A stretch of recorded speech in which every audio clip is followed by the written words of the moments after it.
Thanks for watching Numbskull News, and we're going to go ahead and get right into the power rankings after week 9. And I'm going to start with BYU, Iowa State, Kansas State. That's 1, 2, and 3 in my power rankings. The reason I'm doing that is because there's an 85% chance, at least, that's the number I'm pulling out of my ass. 85% chance that 2 of these 3 teams, that's going to be your Big 12 conference title game. I got BYU number 1 because I think they have the best wins. They got K-State and SMU. Those are their top wins, and I think that's better than Iowa State and Kansas. Kansas has Tulane, Colorado, and West Virginia. Their best wins. Iowa State, they beat Iowa and West Virginia. Those are their best wins. Not bad for for any of these teams. They're fantastic. But I think BYU is just on another level. 8-0 versus 7-0 and 7-1. And if you look at BYU's schedule coming up, they got Utah, the Holy War, and I got BYU. Utah does not look good, but it is the Holy War, so anything can happen. They got Kansas, they got Arizona State, and they got Houston left. I mean, if they can get that Holy War done, and they can get through Arizona State, which they should be favored, this could be a 12-0 team in BYU. Maybe 11-1 at worst for BYU. That's why I got them in the top spot. Iowa State, it's a little more tricky. It's going to be tougher for them. Just straight up tougher for them. They got Texas Tech. They got Cincinnati, Utah, Kansas State, and Kansas left. Now, just look at, Tech, I know Tech is reeling. Iowa State should be able to handle them, but you never know. Texas Tech isn't just a dog. It's not a bad team. They're a 5-3 team. Cincinnati's also a 5-3 team. You never know. Can Utah figure it out? I don't know. But Kansas State, freaking Farmageddon. The winner of Farmageddon this year, it very well can come down to that. Whoever wins that goes to the Big 12 title game. So if that's on the line, then for the first time in a long time, if ever, Farmageddon actually means something. It very well could this year. However, my 4th team, 6-2 Colorado Buffaloes. What did I tell y'all before the season? They're going to be better, and they're bowl eligible after 8 weeks. 6-2. Damn it. Dion has them better. The offensive line, it's not great still, but it's making strides. Look, Cincinnati's got a nice defense, and they were able to protect Shedeur against that. The Baylor win looks a little nicer now, so those are their top 2 wins. But if you look what's left on their schedule, they got Texas Tech, Utah, Oklahoma State, and Kansas. That's what's left for the Buffaloes there. That's a doable schedule. If they can get through Tech, which they should be able to, that's their next game. Tech is reeling a little bit. They got quarterback issues all of a sudden. Look, Colorado can get through them. They should be able to get through Utah, especially if Utah loses the Holy War. Then Colorado's just going to boat race their ass. If that's the case, because Utah's going to get up big time for the Holy War. And if they come up short, they got Colorado next, and Colorado's going to destroy them. And then there's Oklahoma State and Kansas. They should be able to take care of business there. Look, there's no weeks off in the Big 12. There just isn't. But Colorado has an outstanding chance of being 10-2. So if Iowa State and Kansas State screw up enough, Colorado can squeeze right in there, guys, to the Big 12 title game. So it's an outside shot, very outside, but it would not shock me if they go 4-0 the rest of the way. Now, as far as the rest of the list goes, no one else has a shot at the Big 12 title game. Everyone else is 5-3 or worse.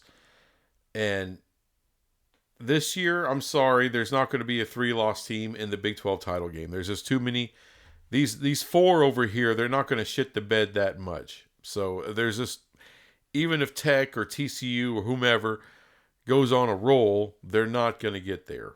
These are the 5-3 teams that are left: TCU, Tech, Cincinnati, and Arizona State. They're in order: 5, 6, 7, and 8 in the power rankings. And look, the reason I got TCU number 5, their best wins are Utah and against Texas Tech. And, Tech, not bad. Cincinnati and Arizona State, that's their best.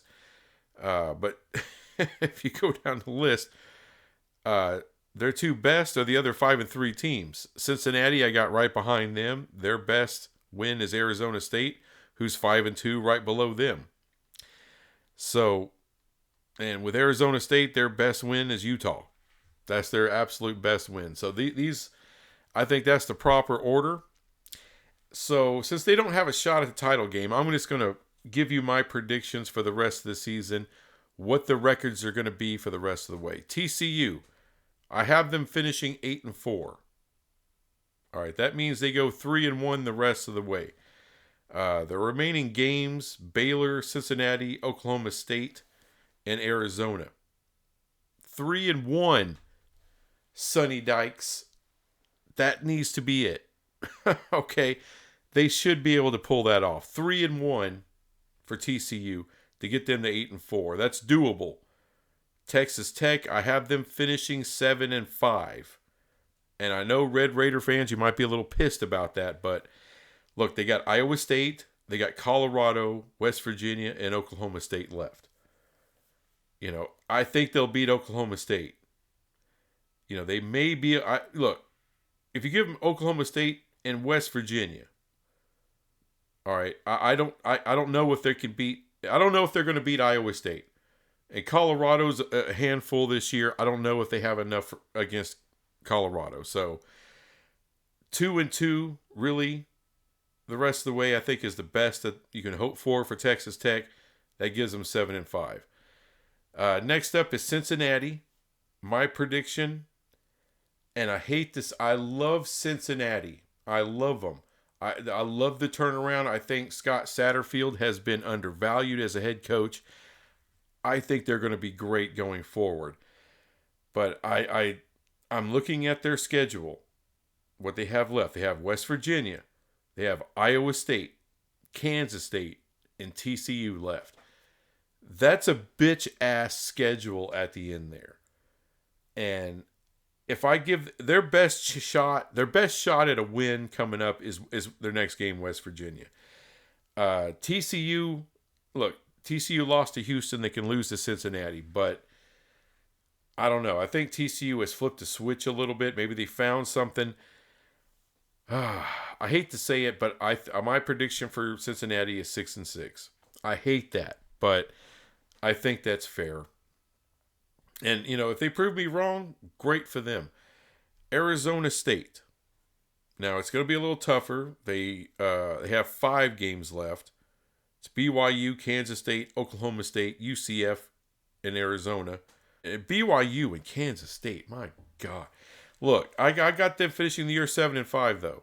I think that's a hell of a year for Arizona State, the first year in the Big 12. Definitely going to get to a bowl game. All these teams are going to be bowl eligible. I think that's a great start for the Big 12 with Arizona State. And it's only going to get better for them. The coach, everyone's just been, blowing sunshine up everyone's ass about that head coach. But you know what? I think they're right about the guy. He's getting it done. All right, next up in the power rankings, these are the 4-4 teams. All right, I got Baylor, Utah. Baylor's number 9, Utah number 10, and West Virginia not in the top 10, number 11. The biggest reason for that, West Virginia, their best wins is Arizona, Oklahoma State, and Kansas. Not exactly a murderer's row of wins there. Baylor, they beat Tech, Oklahoma State, Utah. Their best win is Baylor and Oklahoma State. Now, if you're a West Virginia fan, I get it. Penn State was a hell of a game, hell of an opponent. Pitt is still undefeated. I mean, just one hell of a freaking draw there. Uh, Iowa State, Kansas State. I mean, just a hell of a schedule. But still, they managed 4-4. But I got them number 11. Now, what I'm going to do here, all three of these teams are 4-4. So, who's going to be bowl eligible out of this group? All right, who can get there? Baylor at number 9. I think they're going to get bowl eligible. Other words, the rest of the way, at least 2-2. What they have left is TCU, West Virginia, Houston, and Kansas. If you can't get bowl eligible with that remaining schedule, Baylor, Dave Aranda should be fired the day after the season ends. Period. If he can't do it with that schedule, he needs to be gone. Period. End of story. West Virginia, I believe they can get there. They got Cincinnati, they got Baylor, UCF, and Texas Tech. It's not instant that they're going to do it. If they don't get bowl eligible, same thing. Neil Brown's gone. But will a 6-6 bowl eligible West Virginia team, will that entice you to keep Neil Brown? Man, I don't know. I think if you ask the fans of West Virginia, they'll tell you hell no. Sorry, folks, I just realized my screen wasn't full. Whatever. Anyway, Utah. Yeah, I don't think they're going to get there, guys. They got BYU, the Holy War. They're not going to be favored in that. No way. And like I said, if they lose that, Colorado's going to take them out. And then they got Iowa State, and then they end the year going to the bounce house in UCF. And UCF's 3-5. They should be able to beat UCF, but you never freaking know. I can't consider anything an instant win with Utah this year. They're 4-4, guys. That's 4 games less than everyone thought they were going to be. So, with that remaining schedule, man, I can't see Utah making a bowl game. I can easily see them going 1-3 the rest of the year, and Ute fans just being livid as shit. But it is what it is. Now we come to the part of the power rankings where I don't see bowl games in anyone's future. I mean, these 3-5 teams right here, they have to go 3-1, and I don't see it from any of them. I'm sorry, but given what they've done, and let's go by their wins, because everyone's played a lot of the same teams. All these teams have had tough schedules, and they have not handled them at all. Okay, but we'll go with the tallest midget first. That's Houston. Their best win is TCU and Utah. UCF, their best win is that great win at Fort Worth at TCU. I don't know how the hell they've done it, seeing how their season's played out, but they got it done. At 14, Oklahoma State, and I know they have just shit the bed, but so is Arizona at 15. Arizona's best win is at Utah, but I think Oklahoma State's best win is Arkansas. And look, Arkansas is better than Utah. They just are. They're I know they're not great, but they're a respectable SEC team. So I got to give them that. But these guys haven't won a game in a while, Oklahoma State or Arizona. It's embarrassing at this point. But we haven't gotten to number 16 yet. And of course, we're talking about the Jayhawks. Kansas Jayhawks, 2-6. Yeah, they're not going to do much this year. This is shocking to me, guys. At least they won another game. They beat Houston for what it's worth. Finally, for one game this year, they look like the Kansas we thought we were going to get. We thought that was the quarterback we were going to get. Son of a bitch. It seems like they're destined to be dead last. But who knows? Maybe they can just turn it on a little bit. Maybe they can, I don't know, go 500 the rest of the way. And I don't know, at least beat a 4-win team. We'll see. But, I mean, there's always 2025. Right now, Kansas is trying to get through the freaking year. But yeah, that's totally it, guys. Let me go through it one more time because I kind of did it funky, but I wanted to put everybody in groups, you know. So BYU number 1, Iowa State number 2, Kansas State number 3. I got Colorado number 4.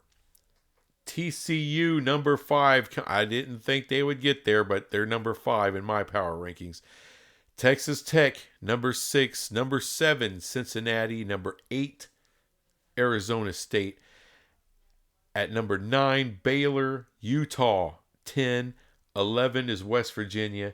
Then 12 with Houston. UCF at 13. Oklahoma State at 14. Arizona 15. And of course, the one and only Kansas, dead ass last still. All right, that's it, guys. That's the power rankings after week 9. I'm going to do one more after the season, so the last 4 games play out, and then we'll take a look at the last part of the power rankings. And I'm also going to give you the 2 early power rankings for 2025, who I think's got the best shot to have the best 2025 after the season. And I also want to apologize for having the damn screen too small for the first 2/3 of this freaking video. I'm not a professional, as you can tell. Anyway, thanks for watching this crap, and I'll be back with some other crap later. Bye.